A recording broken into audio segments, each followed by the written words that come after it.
Mes chers compatriotes, chers amis de la Guinée, après mûre réflexion, j'aimerais partager avec vous mes observations et inquiétudes concernant la situation préoccupante que traverse aujourd'hui notre pays, la Guinée, ainsi que mes propositions de solutions de sortie de crise. Cette présentation est subdivisée en 4 parties afin de réduire la longueur de lecture ou d'écoute au cours d'une assise. Merci pour votre compréhension. Sans tarder, nous en venons à la première partie. État des lieux. Chers compatriotes, notre pays, la Guinée, traverse un moment difficile et très inquiétant.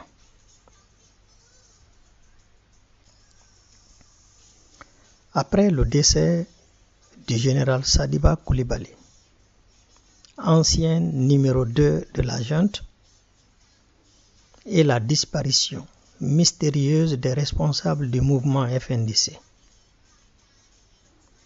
la peur se généralise et l'inquiétude atteint son paroxysme en Guinée. Sur les réseaux sociaux, des blogueurs proches de l'ancien parti au pouvoir et du dictateur déchu Alpha Condé jettent de l'huile sur le feu en parlant de l'assassinat des Fonike Mangé et Billo Ba par des éléments des forces spéciales sans présenter de corps ou de preuves qui leur permettent de faire ces affirmations qui alimentent les tensions en Guinée. Quel est l'objectif ici? On peut bien se poser la question. Ces campagnes elles-mêmes peuvent affecter sérieusement les familles de ces personnes qui sont déjà meurtries. Chers compatriotes, je ne cherche pas ici à disculper le CNRD, qui, en vérité, est allé trop loin dans le démantèlement des fondamentaux de l'état de droit, de la démocratie et de la paix sociale dans le pays. Je déplore et condamne fermement cela et je demande la libération sans condition et sans délai des leaders du FNDC et des personnes interpellées simplement pour avoir manifesté. Aussi, je souhaiterais attirer l'attention du président de la transition, des membres du CNRD et du gouvernement actuel sur le fait que ces disparitions et ces graves crimes qui sont perpétrés en ce moment se passent sous leur règne, donc sous leur responsabilité. Ils sont responsables de la sécurité nationale et de celle de chaque citoyen, de chaque personne qui vit sur le territoire guinéen. Toute défaillance dans ce domaine met en danger l'intégrité nationale et la crédibilité de l'État guinéen. Enfin, ces graves événements ternissant la réputation de notre pays à l'international, la Guinée apparaîtra de plus en plus comme un pays risqué. Les investisseurs seront dissuadés de venir dans un pays où l'instabilité et l'insécurité ne font qu'empirer. À mon avis, tout cela ne sert ni les intérêts de Mamadi Doumbouya, ni ceux du CNRD lui-même. Et la Guinée perd énormément en termes de crédibilité et d'investissement perdu. C'est pourquoi nous ne devons pas nous fier seulement à l'apparence des choses. Nous ne devons pas non plus agir sous le coup de l'émotion, sans tenir compte de la situation économique et sécuritaire du pays et de la sous-région. Dans un passé récent, les réseaux sociaux ont été inondés d'informations faisant état de la mort du capitaine Ali Akamara et de ses collègues en prison, tués par Mamadi Doumbouya, disait-on. On avait presque fini de faire leur deuil quand un beau jour, à l'occasion de la fin d'année 2023, Ali Akamara apparut aux côtés du président de la transition, fêtant avec lui le 31 décembre 2023. Cela doit être pour nous un enseignement. Analysons un peu la situation de notre pays depuis décembre 2023 pour comprendre ce qui se trame réellement. En Guinée, les coupures de courant et la hausse des prix des denrées de première nécessité provoquent toujours des tensions et des révoltes spontanées de la population. Nous avons enregistré successivement les faits suivants. 1. L'explosion du grand dépôt de carburant du pays en décembre 2023, qui a provoqué une crise économique et de transport sans précédent. 2.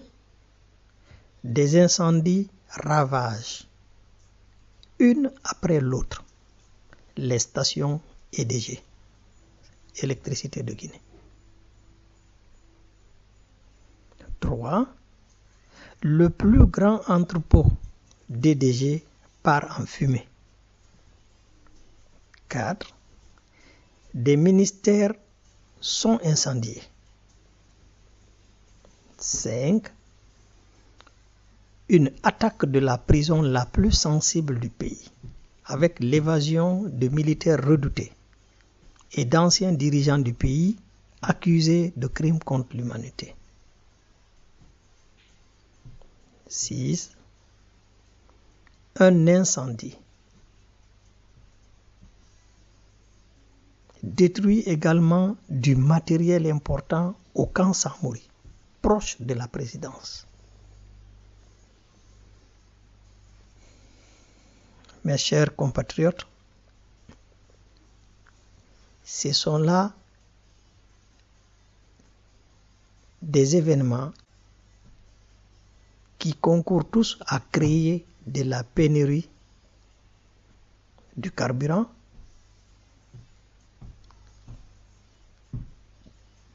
des difficultés de déplacement,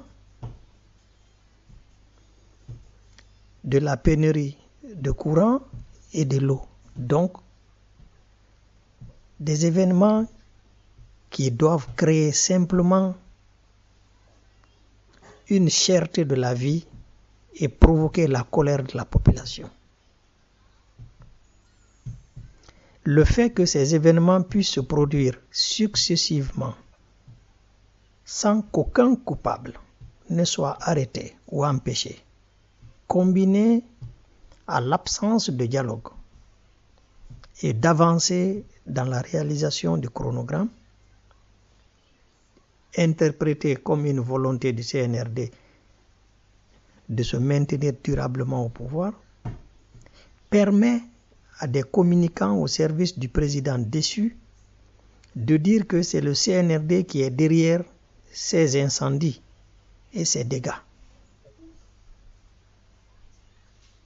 Avant que ces actions qui déstabilisent le pays ne commencent, Alpha Condé avait démonstrativement fait des contacts en Guinée et envoyé des messages vidéo à ses partisans, les rassurant sur son état meilleur aujourd'hui qu'auparavant et sur la reprise prochaine de son fauteuil présidentiel. Il a fait l'annonce d'une série d'événements contre le régime en place. Il envoie également des émissaires dans certains pays voisins pour des négociations dont le contenu reste secret.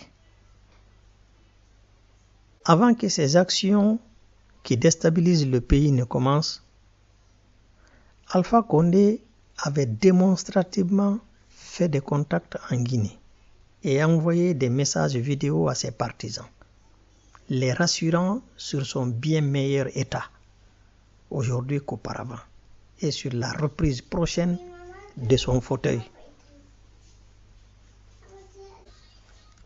Au lieu d'une bonne communication et de la relance du dialogue pour rassurer l'opinion nationale et les partenaires étrangers de sa bonne foi et de sa volonté de respecter ses engagements, le CNRD réagit par des restrictions qui frappent les populations, les forces vives et les médias. Un très mauvais calcul.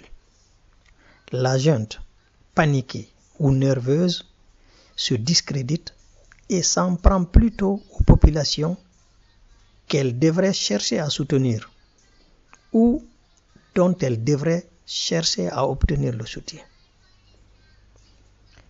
Ici, nous allons faire une pause et je vous invite à lire la suite dans la deuxième partie. Merci pour votre patience.